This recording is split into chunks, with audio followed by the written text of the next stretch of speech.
Generasi penerus bangsa kita ini, khususnya teman-teman yang di Jawa, orang-orang Nusantara itu tidak kehilangan kejawaannya, tidak kehilangan kenusantaraannya. Di momen bulan Suro ini, supaya kita pulang ke rumah gitu ya, kembali ke jati diri kita ya Mbak Gatot ya. Iya.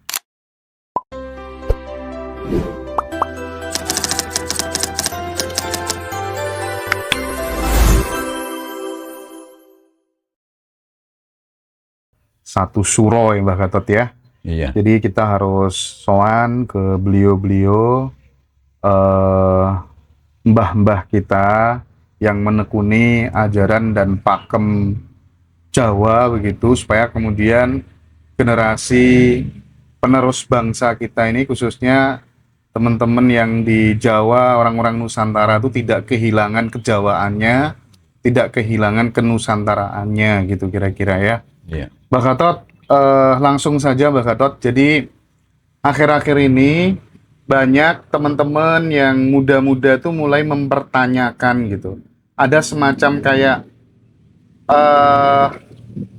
bisa dibilang ketidakadilan atau bisa dibilang pembodohan begitu. Kita tahu bahwa kalau misalnya di Arab itu Mbak, orang membakar buhur itu kan dianggap di sana tuh berpahala, sunnah.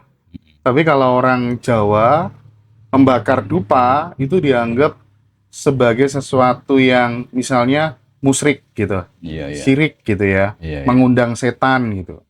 Belum lagi kalau misalnya mereka yang di Ka'bah tuh mencium batu, itu tuh sunnah, berpahala.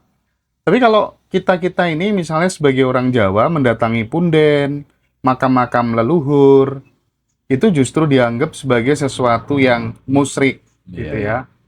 Doa-doa juga gitu Mbak Gatot. Iya. Kalau doanya tuh bahasanya bahasa Arab, nah itu tuh doanya suci. Tapi kalau kita doanya pakai rapalan Jawa, itu dianggap sebagai mantra yang mengundang makhluk halus dan seterusnya gitu. Nah, Iya. sebagai sesepuh yang menggeluti pakem ajaran-ajaran Jawa gitu, bagaimana Mbak Gatot merespon hal ini? Monggo Mbak. Sebenarnya kejadian semacam itu yang akhir-akhir ini mulai muncul dan agak marak itu sudah lama. Tiap digadang zaman itu muncul. Biasanya munculnya Gaduh Lucu, munculnya Sunan Kalijogo, Sesi Jenar. Itu kan menghadapi orang-orang yang maunya itu apa ya, membawa agama, misalnya Islam, sekaligus dengan adat budayanya orang Arab. Sehingga ada yang melawan di sini, ada yang melawan. Selalu begitu.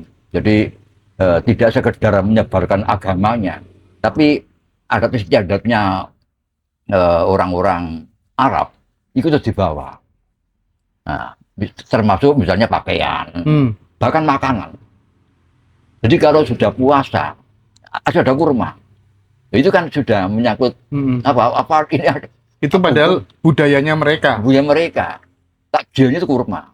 Kalau kita mungkin bisa pisang, bisa pepaya Bisa, gitu ya Mbak bisa ya. kolak. Bisa kolak, lebih, iya, lebih variasi kan ya. Iya. Variatif. Nah, di sini itu sampai waktu saya masih muda sampai yang namanya pendopo kabupaten itu setiap bulan puasa 2 kali mengundang masyarakat ikut takjil di pendopo kabupaten itu, bahkan ikut berbuka bersama. Nah, itu kurma. Kenapa kurma itu? Ya kan gitu ya. Jadi meniru tidak harus seperti itu. Ya. Nah, ini juga pernah ada film yang menyangkut, ada 2 dulu itu tahun-tahun 70, 60 berapa gitu ya. Satunya temanya Wali Songo, satunya temanya itu Sunan Kalijogo dan Sesi Jenar.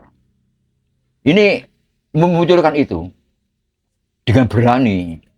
Wah, atas saya sebagai penonton mikir sopo kok wani ini.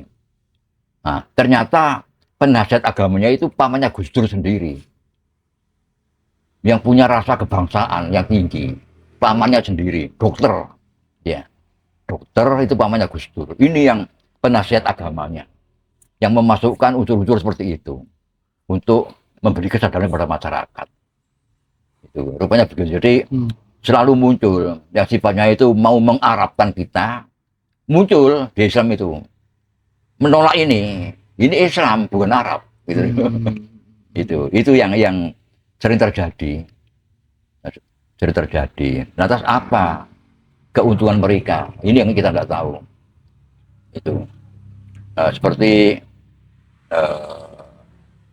dalam film itu ada, bahkan juga diceritakan di umum, munculnya Gatholoco itu. Serat Gatholoco. Iya, jadi waktu itu Hasan Besari itu sedang ceramah di hadapan murid-muridnya. Tahu-tahu di pintu belakang itu muncul Gatholoco itu dengan pakaian compang-camping, terus duduknya sembarangan,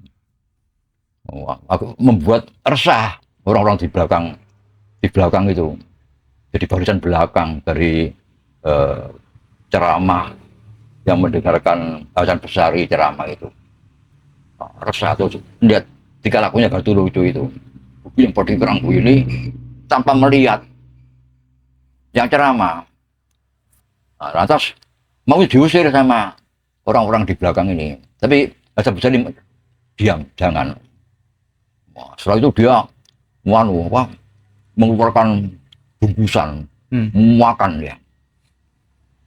makan, akhirnya merokok lembak. Nah, terus Hasan Besari ngomong, manggil salah satu muridnya itu, tanyakan siapa orang itu. Namanya siapa, dari mana? Tanya, kamu namamu siapa? Saya Gatholoco. Dari mana? Di mana rumahmu? Pusri Jagat. Itu jawabannya gitu. Itu ada di bukunya itu. Pusri Jagat. Nah ini jadi siapa yang mengarang buku ini? Rupanya Hasan Besari sendiri. Jangan-jangan tokoh itu juga manifestasi dari pemikiran Hasan Besari itu sendiri. Iya, gitu rupanya yang menceritakan menulis cerita seperti ini Hasan Besari sendiri. Kan sering terjadi begitu. Sering terjadi begitu. Maksudnya bahwa kebenaran itu kan bertumbuh. Iya. Nah, sebagai Hasan Besari ngajarkan syariat, tapi juga hakikat secara langsung gitu. Akhirnya bukan begitu, begini loh, kan gitu ya. Jadi jelasnya seperti itu. Itu dulu sering muncul seperti itu, sering muncul. Nah, kan seperti yang disebutkan sama Mbak Gatot tadi, tidak hanya soal doa, tapi juga soal pakaian gitu ya Mbak ya. Iya. Kalau bersorban itu tuh berpahala. Iya. Tapi kalau pakai blangkon, terus kemudian pakai jari gitu ya, itu dianggap dukun ya gitu ya Mbak ya. Iya. Kalau di rumah itu masang kaligrafi itu mendatangkan keberkahan. Iya. Kalau misalnya di rumah itu yang dipasang adalah keris, justru dianggap sebagai berhala gitu. Nah, kita sebagai generasi penerus bangsa, sebagai orang-orang Nusantara, berarti harus lebih cerdas memilah dan memilih mana yang ajaran dan mana yang budaya, gitu kan? Iya. Nah, itu juga begitu film itu. Dari sekian wali, ya, itu semua wali itu pakaian jubah putih, serban putih. Hanya Sunan Kalijogo yang pakai pakaian Jawa. Pakaian Jawa. Terus Sunan Kalijogo bawa bunga.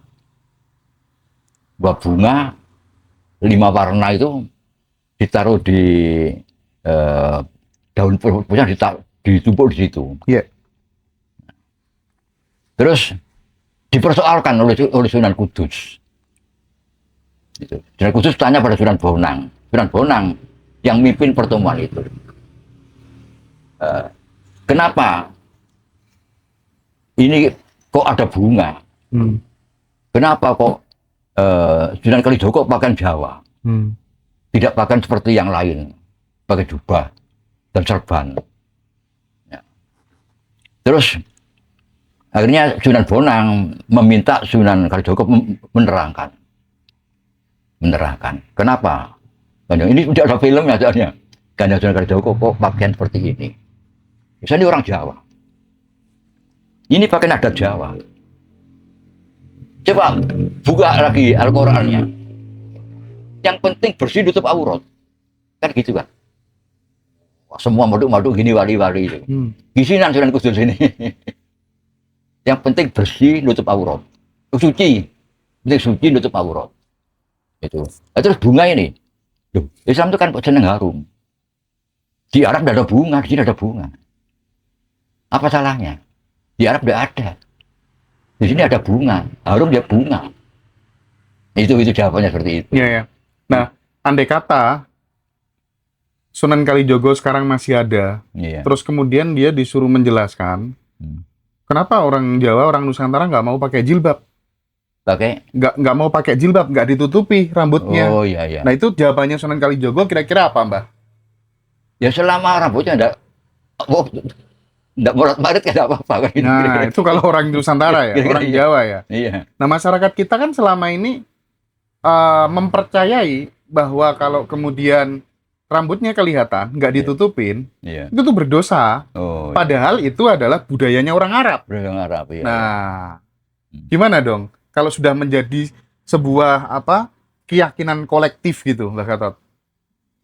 Ya, itu sudah mengganggu apa ya? Mengganggu lokal, kearifan lokal. Ya harus ada yang menerangkan. Ulama yang bisa menerangkan. Kalau orang awam kan tidak berani. Ulama yang punya dasar bisa menerangkan. Tidak boleh dibiarkan. Terus berkembang kalau dibiarkan. Nah ini nanti ya terganggu kan budaya. Nah, sebagai praktisi spiritual Jawa gitu, pesannya Mbak Gatot, biar kita ini nggak ikut-ikutan sama budayanya orang lain dalam konteks menutup aurat tadi gimana? Pesannya apa? Pesannya ya, menerangkan tentang kearifan lokal, tentang budaya bangsa, tentang nasionalisme, kebangsaan, diperkuat. Ini ajaran Bung Karno. Bung Karno kan selalu takut kalau kita tergilas. Gerakan kemerdekaan itu takut nanti menggilas nasionalisme. Pada saat Bung Karno kan maju mundur waktu menjelang kemerdekaan. Sehingga Bung Karno gerakannya berbeda dengan yang lain. Mendirikan Partai Nasionalis Indonesia. Terus tidak ada. Jadi semua identitas kelompok dibuang. Yang penting Indonesia merdeka. Jadi tidak boleh pakai identitas organisasi. Itu jadi Bung Karno sudah berhati-hati sejak awal. Jangan sampai kita ini merdeka, tapi tak tahu sebetulnya terselubung penjajahannya. Ini. Kalau agama kan lain, agama kan memang untuk umat manusia, ya bukan penjajahan. Tapi kalau sudah dibungkus dengan kebangsaan bahasa lain, nah ini lain lagi. Itu. Bung Karno kan juga selalu menekankan bahwa kalau misalnya kamu jadi Islam, ya jangan ke Arab-Araban, gitu ya, Mbak ya? Jangan jadi orang Arab. Jadi Hindu, jangan jadi orang India, misalnya. Itu kan jelas sekali pesannya ya. Dan ini harus juga ada yang menafsirkan, kan gitu, yang tepat. Kalau jadi Islam jangan jadi orang Arab, Hindu jangan jadi orang India, kan gitu ya. Jadi Kristen jangan jadi orang Yahudi, kan itu ya maksudnya. Tapi ini udah kebablasan menurut Mbak Gatot? Masih pro kontra, masih ada yang ingin meluruskan. Masih ada. Jadi ya saya rasa tidak bisa. Jadi kalau ada orang sudah melangkah ke situ tertolak, masyarakat sudah paham. Sudah paham. Oke. Gitu. Akan tertolak. Gitu. Udah nggak bisa lagi ya? Iya. Masyarakat tuh udah mulai sadar. Iya. Gelombang kesadaran tuh nggak bisa direm lagi ibaratnya gitu ya. Iya. Kalau saya lihat kok seperti itu. Sebab jadi sudah maju dunia ini, ilmu pengetahuan, alat komunikasi, alat informasi itu sudah demikian semarak ya, sehingga tahu Setiap bangsa itu punya budaya, punya apa adat istiadat sendiri-sendiri itu tahu mana bedanya agama dan budaya, tahu sudah masyarakat, tidak bisa dibohongi gitu. Dan bisa jadi juga ada pengaruh kebangkitan memori-memori DNA leluhur di masa lampau mungkin. Iya, iya. Itu tuh berefek nggak terhadap sebuah kesadaran gitu? Iya, mesti ada memori masa lampau itu ada. Itu akan muncul. Soalnya apa? Di Indonesia, termasuk di Jawa ini ya, kan kadang-kadang kita melihat bagaimana ya ekspresi orang-orang Islam ya waktu ke masjid, lewat gereja, melihat orang-orang Jawa ke gereja, mereka saling bermandang apa yang tergambar dalam rumah mukanya. Padahal mereka itu sama-sama satu sumber dari Laut Mediterania, di Kanaan ini ya, munculnya Israel ini, akhirnya munculnya Nabi Isa, munculnya Nabi Muhammad, kan di sini semua. Dan cerita itu sudah berkembang kemana-mana. Mereka itu satu rumpun, kan satu rumpun. Gitu. Jadi antara orang Israel dan orang Palestina kan satu rumpun. Sama-sama putra Ibrahim, lain ibu. Ini ibunya Saroh, ini ibunya Maryam. Ini kan akhirnya berhadapan. Saat bapak tunggal ibu, kita kan orang lain. Mau apa ikut campur? Lalu kalau kita berpikir begitu ya. Kalau ele-elean loh, pegel, kok tukaran. Nah, ini akhirnya dibuka loh ini loh. Semua itu cucunya Ibrahim semua. Loh, ini orang kita ini siapa? Kan gitu. Kalau mereka orang-orang Nasrani mengatakan Abraham, kita Ibrahim. Kalau kita mengatakan Musa, mereka Moses, kan gitu ya. Jadi, lah kita kok mencampur itu. Nah, pada mereka antar saudara masih perang itu, tegol loro gak ada patine. Itu menurut orang Jawa. Walaupun Israel Palestina ini perang, mereka itu mentolo untuk ngantemi, kan gak ada patine karena satu rukun. Itu perasaan, menyangkut perasaan. Tidak ingin membunuh, ingin melumpuhkan toh, tapi dengan kita kan lain. Nah ini, jadi tegol loro ini gak ada patine. Iya. Nah, tapi kalau berdasarkan versinya Mbah Gatot yang sudah mengenyam banyak pengetahuan, pengalaman kehidupan gitu, agama yang mengklaim dirinya sebagai wahyu dari langit dengan agama bumi dari leluhur Nusantara yang sudah ada, itu bisa ketemu nggak titik persamaannya? Sebetulnya munculnya istilah agama dari langit, dari bumi, itu kan tidak saat itu.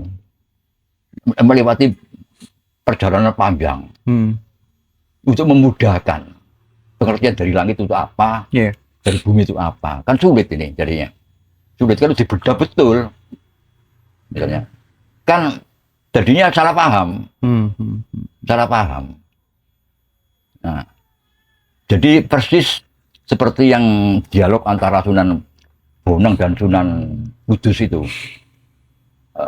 Pakaian itu yang penting bersih, suci, nutup aurat. Sudah tidak perlu neko-neko. Berarti nutup aurat. Nah, seperti halnya keyakinan beragama itu. Yang dipegangkan tentang apa ya, esensinya. Tapi kalau sudah dibumboni dengan budaya, ini sudah menyangkut bangsa.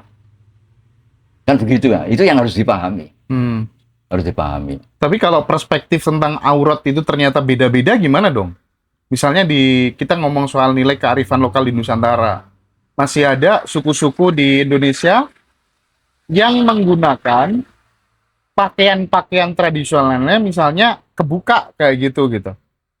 Terus kemudian itu disalahkan. Gimana dong, Mbah? Ya, itu memang menjadi pemikiran.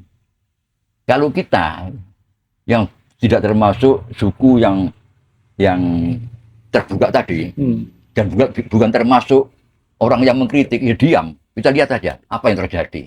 Dilawan sama dia. Dilawan. Dan kalau dilawan, terus terjadi benturan, tanya pada kita, gimana Pak? Itu adatnya seperti itu. Mau apa? Itu saja. Kan itu yang terjadi. Iya, iya, iya. Itu. Nah, Oke. jadi kecuali Anda bisa menarik dia ke Islam, terus tunjukkan cara Islam berpakaian. Kalau tidak, ya dia tidak bisa dirubah. Tapi gimana ya? Namanya perkembangan peradaban manusia itu terus berjalan, tidak bisa berhenti. Iya. Tidak bisa berhenti. Tadi kita sempat singgung sedikit tentang kebangkitan memori-memori dari leluhur kita di masa lampau. Yang kemudian kita tahu bahwa kalau di Jawa kan mengenal istilah nitis, mengenal istilah reinkarnasi gitu. Nah, bagaimana paham Jawa menjelaskan secara logis jika kemudian reinkarnasi itu memang benar-benar real, nyata, kenapa jumlah manusia justru semakin bertambah?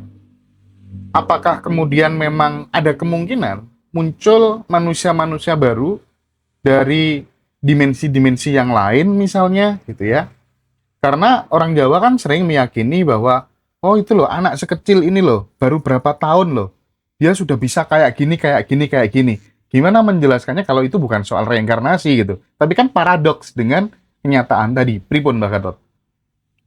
Memang itu pasti menjadi pemikiran kita tentang reinkarnasi itu. Yang di kehidupan di desa selalu muncul paham itu dan membenarkan. Oh itu tulisannya baik, itu tulisannya Bali itu kan selalu muncul. Itu. Nah, akhirnya kita akan mencoba kreatif kan. Loh, apa kira-kira surga neraka itu di dunia? Kayak itu saya dari wong enak, wong mlebu surga kan gitu ya.